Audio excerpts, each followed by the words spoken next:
And now, the general weather around Alaska.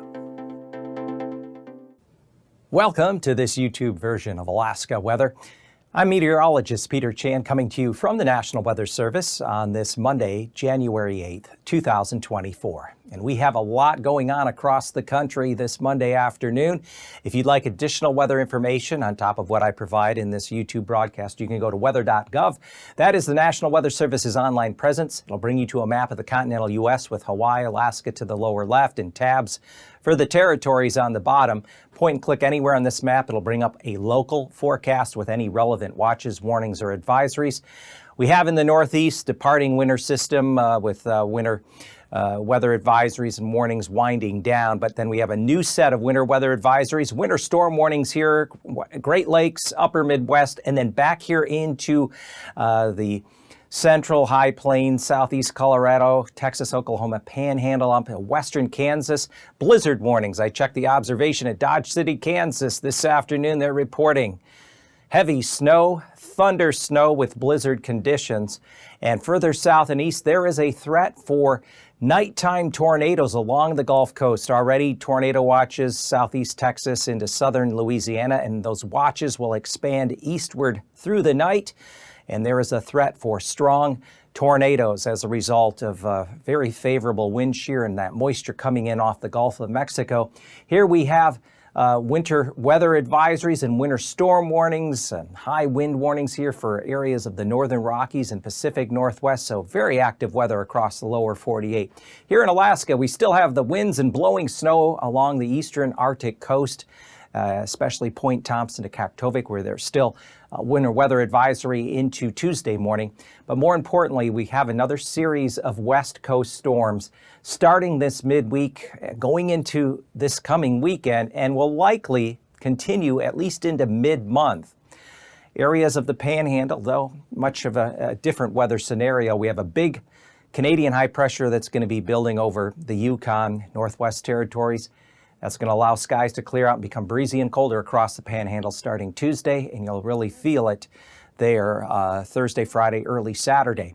And of astronomical note, we have not had any big solar flares to get the geomagnetic storms going, but at this point, just your more typical quiet nighttime aurora that you might see this time of year, and new moon will occur early Thursday morning on January 11th.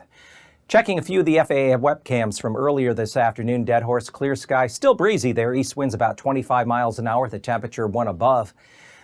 As we go southwest, no.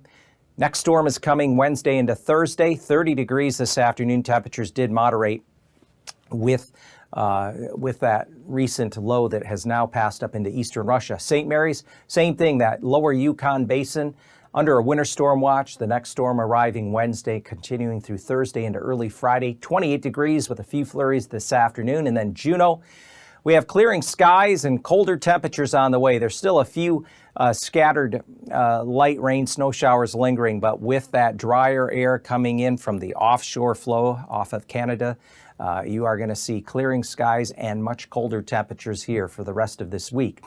Looking at the hazardous weather conditions, still a winter weather advisory here for Point Thompson to Kaktovik, where easterly winds may still gust up over 50 miles an hour tonight into early Tuesday, causing blowing and drifting snow. Along the west coast, though, this is to highlight the next system coming in. We have a blizzard warning. The Anchorage Forecast Office has issued for the Kuskokwim area and Nunavik Island for midnight Tuesday night through noon Wednesday, because this front's going to be pushing up into this region with a band of heavier snow and wind.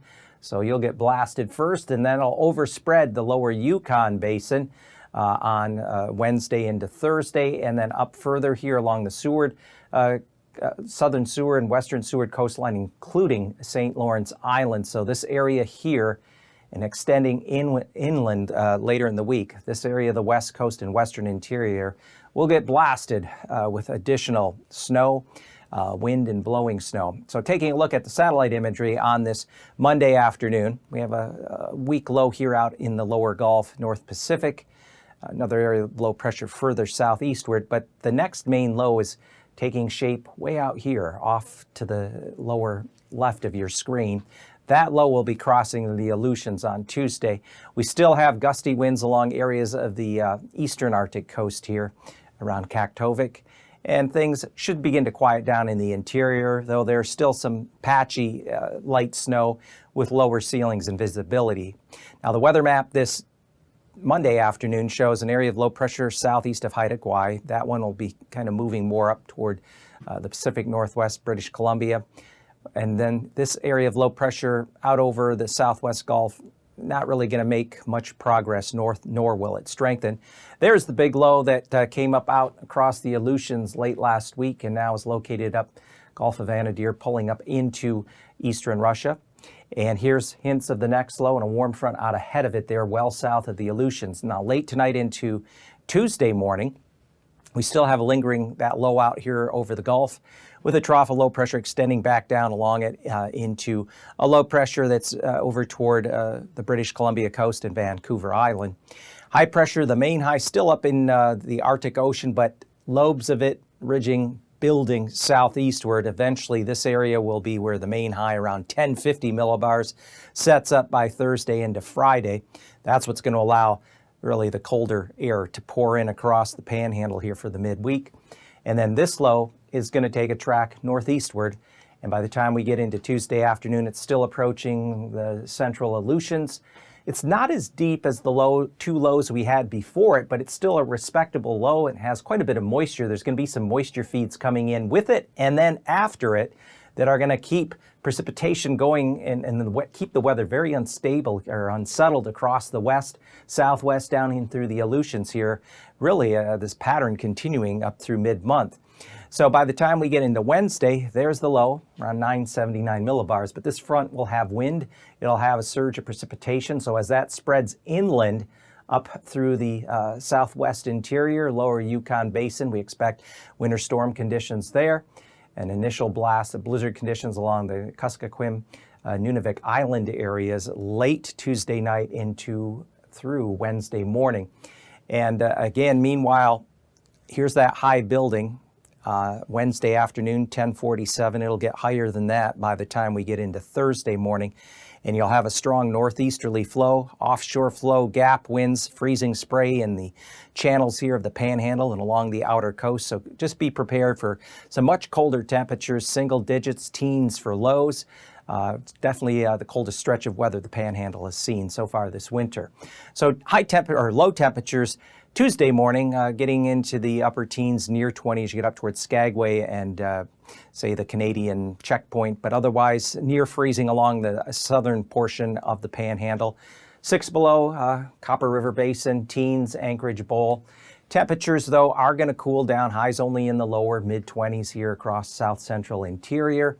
Still above freezing outer parts, western southern Panhandle. It's 38 at Sitka, Metlakatla. But below freezing, Juneau on up through Haines and Skagway. And then Wednesday morning lows, we're going to start to see 5, 10 above down here up through the northern half of the Panhandle into the lower 20s for the outer areas, approaching 20 below in the Copper River Basin. And Wednesday afternoon highs stay below zero there in the Copper River, only in the teens, the northern Panhandle. Still some near 30 readings, the outer western coast. As we go further west, 40-ish around Kodiak City. That's where some of the milder temperatures will be as you extend out along the Alaska Peninsula. 4 areas of the interior below zero, typical places, Arctic Village, Yukon Flats, Northway. Notice, though, as I said, temperatures moderated. It was 30 degrees so far this afternoon there in Nome, 25 overnight there along the lower Yukon Delta, Imanuk. And then for Tuesday afternoon, we expect lows to stay below zero in the Yukon Flats and along the Alcan border. And look at Wednesday morning lows could be at least 40 below there at Fort Yukon, because that high pressure is going to be building right through this region, allowing for the cold air to really intensify. And by the time we get into Wednesday afternoon, we may not see temperatures much above 30 below here through the Yukon Flats, where that cold air can really pool. So some really cold temperatures along the Alcan border here as we go through midweek. Now, areas of the southwest interior, they'll begin to cool down. Still 20s, lower Yukon Delta, teens elsewhere. little below freezing along the Alaska Peninsula, but we should get temperatures back up around and into the lower 40s, especially along the Alaska Peninsula and through the eastern Aleutians for Tuesday. And Wednesday morning, lows will be getting back down single digits as you go up the Yukon and Kuskokwim rivers, even below zero there at McGrath. Teens along the outer coast. And keep in mind, as that storm front works its way northeastward, there will be blizzard conditions here around Nunavik Island, lower Yukon Delta, areas of Bristol, I should say Kuskokwim Bay, very late Tuesday night into early Wednesday morning as that front lifts northward. And in the wake of that front, there will be some milder temperatures back up around freezing along Bristol Bay. So that's one reason why this area hasn't been included in any sort of winter weather advisory or warning. It's more northward where the colder air is residing across that area of the West Coast. So looking at the 6 to 10 day temperature outlook, this is January 14th through the 18th, centered on the 16th, just past mid-month. It looks like temperatures are going to average near normal across much of the midland of the mainland. The eastern part of the mainland along the Alcan border in through the Panhandle, let's see temperatures average a bit below normal with above normal temperatures expected along the northwest and west coast through the Bering Strait, including St. Lawrence Island, Nunavik Island, and St. Matthew down through St. Paul. Precipitation-wise, as we get past that mid-month hump, looks like still could be above normal precipitation, a bit above normal, across areas of the interior and northwest. Near normal precipitation from the Panhandle through south central and the southwest with maybe a little below normal precipitation. Kodiak Island extending down the Alaska Peninsula into the eastern Aleutians.